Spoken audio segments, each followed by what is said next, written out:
Families do cut back, but they plan their reductions. They don't pull the rug out from underneath the college tuition for their kids. They don't kick grandma out on the street and put her in a homeless shelter. For some reason, we have half this chamber that only wants to work on one side of the equation. It's only about cuts, cuts, and more cuts, even though they are senseless, they are dangerous. Generally, 2.5% can easily be cut across every program. It could even be 10%. But someone has to make a decision about which programs are effective and which ones are not effective. Well, there's some of the sound today. You saw Louisiana Senator Mary Landrieu on the Senate floor saying that the federal government is trimming. The government is trimming back. As you take a look at what the debt added over the last year in an animation, it's roughly $38,000 a second. As we told you the other day, that's being added to the national debt in the last year, $38,000 a second. And Michael Ramirez actually has a cartoon. He's a cartoonist that looks back, and you take a good long look at this. You like pie charts. This is an actual pie chart. The 2007 federal budget against the 2013 federal budget. You see the 2013 budget 40% larger. $38 trillion in spending versus $2.7 trillion. The deficit back then, in 2007, $161 billion versus $901 billion in 2013. And there you see the sequester cuts, $85 billion. That's 2.23%. Michael Ramirez, thanks for letting us use the pie chart.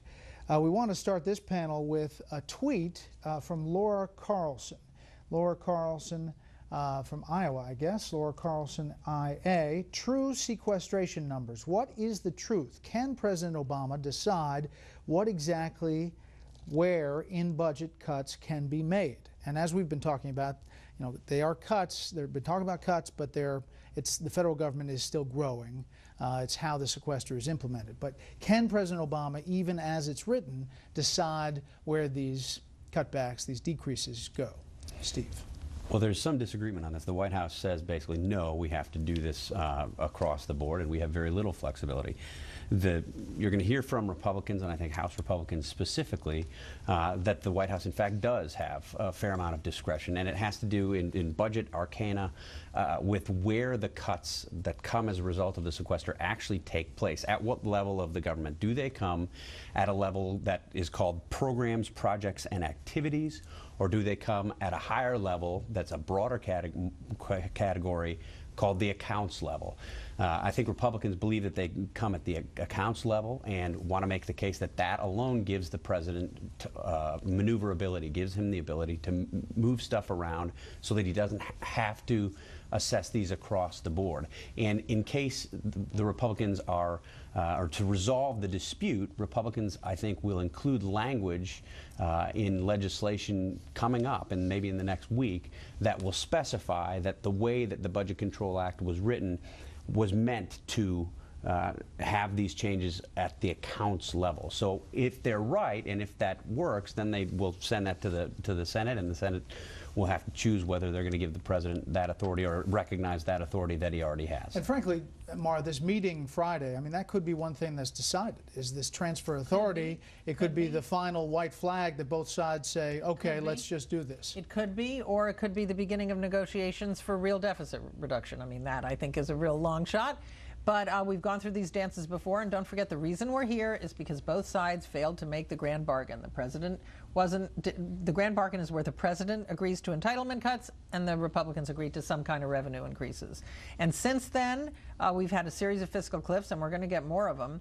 I just want to say something about the bigger talks. The president has been repeating in recent days, Jay Carney said this, he said in the State of the Union that he's willing to do change CPI and means testing of benefits. So he's reminding people that he is willing to do that.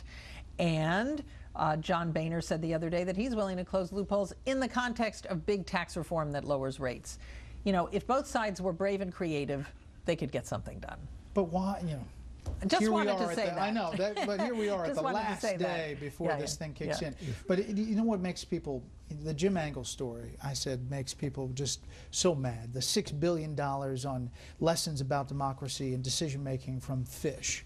I mean, that kind of thing, Senator Coburn always points out, those kinds of things just make people infuriated. And in fact, Senator Coburn asked the GAO to do a report on this ocean of waste and duplication. In 2011, I'll give you just a sampling, 18 programs on nutrition assistant, 82 for improving teacher quality, 47 for job training, 56 for financial literacy. It goes on forever.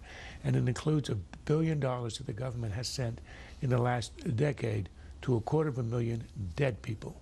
All in all, it amounts to 100 or 200 billion a year, which at the minimum is 2.5 times our domestic sequester. This is an ocean of waste, and we haven't even had a drop of it removed.